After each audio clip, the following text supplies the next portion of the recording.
Make no mistake, this was a very serious incident and the likes of which I have never seen before in my 23 years in the debating chamber.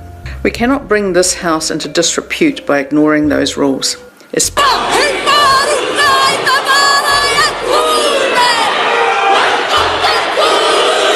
Welcome to the story of the haka that shook New Zealand's parliament and the political firestorm that followed. Stay with us because this is only the beginning. New Zealand's Parliamentary Privileges Committee has recommended the suspension of 3 Māori Party MPs for performing a haka protest during a contentious debate over a bill reinterpreting the Treaty of Waitangi.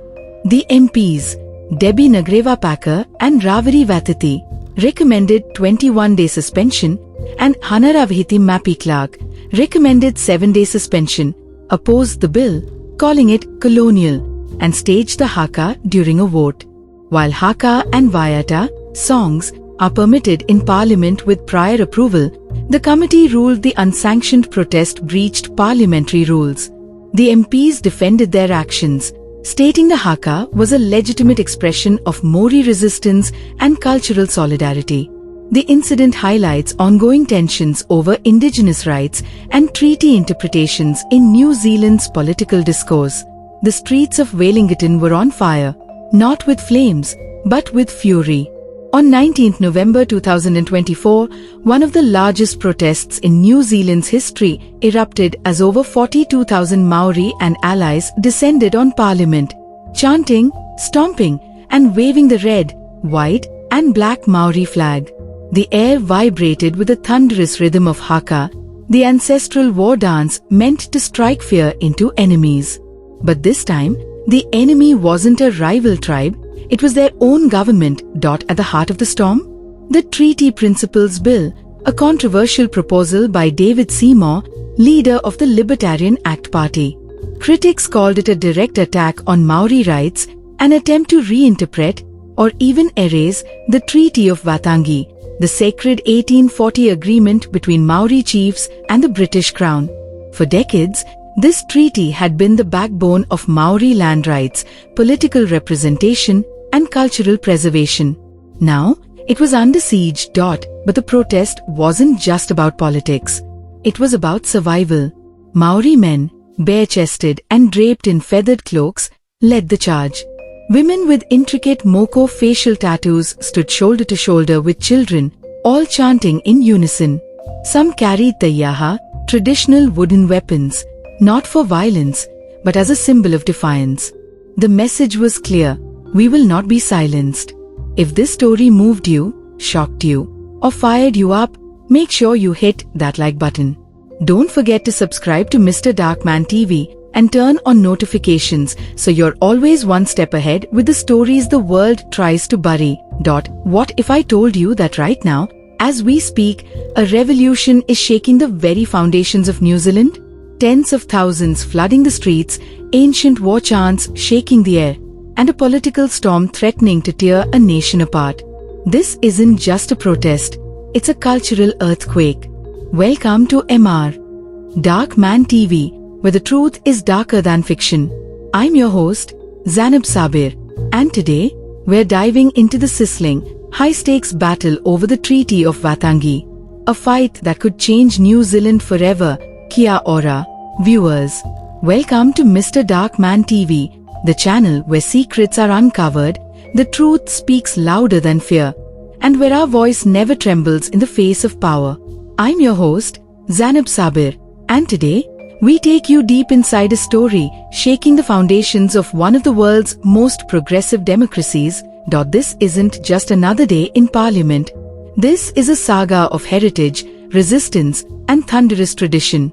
A haka reverberated through the walls of New Zealand's Parliament, echoing centuries of ancestral pride.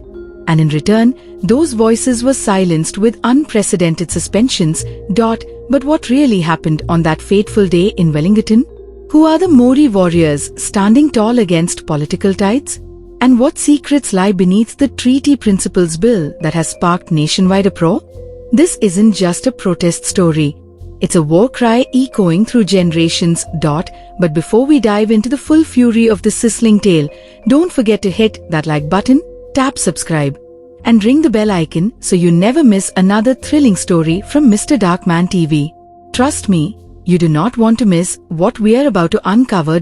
Imagine standing in the heart of your country's power chamber, staring down your political opponents, and roaring the cry of your ancestors, only to be told to sit down, be quiet, or get out. The tension had been building for months. The bill, introduced earlier in November, was seen as a direct assault on affirmative action policies designed to close the gap for Maori, who still face higher poverty rates, shorter life expectancies, and disproportionate incarceration. Prime Minister Christopher Luxon had already said he opposed it, but the damage was done. The mere suggestion of rewriting the treaty had ignited a firestorm. Waititi Maipi-Clarke, a 22-year-old Māori Party MP, stood in Parliament, her voice trembling with rage. As the bill was debated, she snatched a copy and, in front of stunned lawmakers, ripped it in half. Then, without warning, she erupted into a spine-chilling haka, her war cry echoing through the halls of power. The footage spread like wildfire. For Maori, it was a moment of pride. For the government, a declaration of war. But the most shocking twist? This protest wasn't spontaneous. It was the climax of a 9-day march, a Hikoi pilgrimage that started at New Zealand's northern tip, with thousands joining as it snaked south to Wellington. Elders, activists, even school children walked hundreds of miles, their blistered feet a testament to their resolve. And now, as the world watches, New Zealand stands at a crossroads. Will the government back down? Or will this protest ignite a deeper, more dangerous conflict? What began as a moment of ancestral pride, a defiant haka in the chamber, has now become a political earthquake. The Māori MPs didn't just perform a traditional dance, they threw down a challenge to the entire political establishment.